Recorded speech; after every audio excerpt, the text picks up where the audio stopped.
Apreciados oyentes, muy buenos días. Esto es Reflexiones Matinales Llave de David. Gozosos una mañana más de estar nuevamente juntos compartiendo la palabra de nuestro Padre Eterno, a quien pedimos hoy también bendiga su palabra y que su amado Hijo nos conceda y permita de su sabiduría, entendimiento y comprensión. El tema de hoy se titula Los labradores malvados. El texto bíblico lo encontramos en Mateo 21:33, que dice: Oíd otra parábola.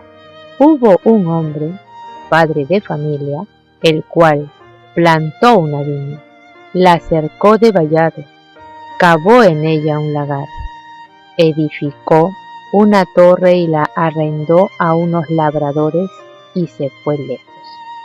En la parábola, el señor de la viña representaba a Yahweh, la viña a la nación judía, el vallado, la ley divina que la protegía. La torre era un símbolo del templo.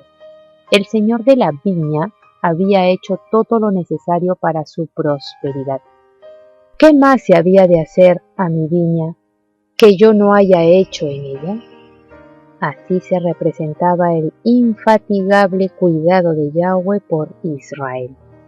Y como los labradores debían devolver al dueño una debida proporción de los frutos de la viña, así el pueblo de Yahweh debía honrarle mediante una vida que correspondiese a sus sagrados privilegios. Pero como los labradores habían matado a los siervos que el Señor les envió en busca de fruto, así los judíos habían dado muerte a los profetas a quienes Yahweh les enviara para llamarlos al arrepentimiento. Mensajero tras mensajero había sido muerto. Hasta aquí, la aplicación de la parábola no podía confundirse, y en lo que siguiera no sería menos evidente. En el amado Hijo a quien el Señor de la viña envió finalmente a sus desobedientes siervos, a quien ellos habían prendido y matado, los sacerdotes y gobernantes vieron un cuadro claro de Yahshua y su suerte inminente. Ya estaban ellos maquinando la muerte de aquel a quien el Padre les había enviado como último llamamiento. En la retribución infligida a los ingratos labradores estaba pintada la sentencia de los que matarían al Mesías. Mirándolos con piedad, el Salvador continuó: ¿Nunca leísteis en las Escrituras: la piedra que desecharon los que edificaban, esta fue hecha por cabeza de esquina? Por el Señor es hecho esto, y es cosa maravillosa en nuestros ojos. Por tanto os digo, que el reino de Yahweh será quitado de vosotros, y será dado a gente que haga los frutos de él. Y el que cayere sobre esta piedra será quebrantado, y sobre quien ella cayere le desmenuzará. Los judíos habían repetido a menudo esta profecía en las sinagogas aplicándola al Mesías venidero. Yahshua era la piedra del ángulo de la dispensación judaica y de todo el plan de la salvación. Los edificadores judíos, los sacerdotes y gobernantes de Israel, estaban rechazando ahora esta piedra fundamental. El Salvador les llamó la atención a las profecías que debían mostrarles su peligro. Por todos los medios a su alcance procuró exponerles la naturaleza de la acción que estaban por realizar, y sus palabras tenían otro propósito. Al hacer la pregunta: cuando viniere el Señor de la viña, ¿qué hará a aquellos labradores?, el Mesías se proponía que los fariseos contestaran como lo hicieron. Quería que ellos mismos se condenaran. Al no inducirlos al arrepentimiento, sus amonestaciones sellarían su sentencia, y él deseaba que ellos vieran que se habían acarreado su propia ruina. Él quería mostrarles cuán justo era Yahweh al privarlos de sus privilegios nacionales, cosa que ya había empezado, y terminaría no solamente con la destrucción de su templo y ciudad, sino con la dispersión de la nación.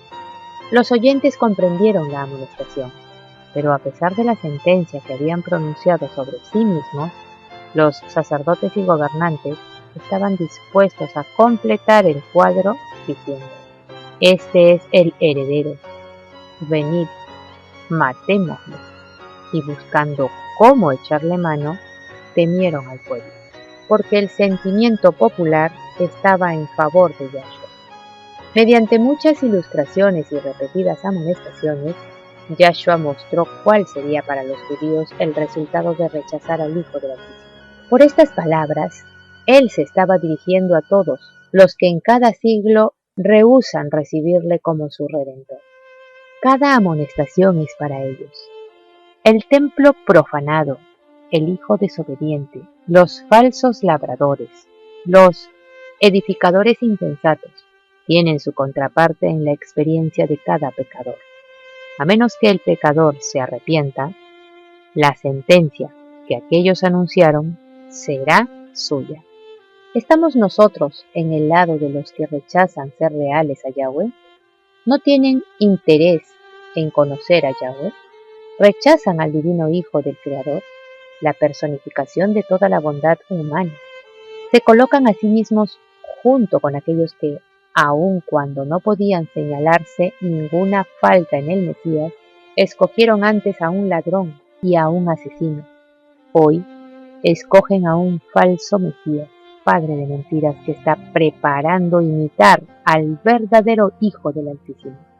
¿Estaremos nosotros en el lado del mundo o en el lado del Mesías, quien declaró: he guardado los mandamientos de mi Padre? En esto conocemos que permanecemos en Él, y Él en nosotros, en que nos ha dado de su Espíritu. Y nosotros hemos visto y testificamos que el Padre ha enviado al Hijo, el Salvador del mundo. Todo aquel que confiese que Yahshua es el Hijo del Altísimo, Yahweh permanece en él, y él en Yahweh. Si recibimos el testimonio de los hombres, mayor es el testimonio de Yahweh, porque este es el testimonio con que Dios ha testificado acerca de su Hijo. El que cree en el Hijo del Altísimo tiene el testimonio en sí mismo. El que no cree en Yahweh le ha hecho mentiroso, porque no ha creído en el testimonio que Yahweh ha dado acerca de su Hijo. Y este es el testimonio, que Yahweh nos ha dado vida eterna, y esta vida está en su Hijo. El que tiene al Hijo, tiene la vida. El que no tiene al Hijo de Yahweh, no tiene la vida. Estas cosas os he escrito a vosotros que creéis en el nombre del Hijo del Altísimo, para que sepáis que tenéis vida eterna, y para que creáis en el nombre del Hijo del Altísimo. Apreciados oyentes, que Yahweh nos bendiga. Hasta mañana.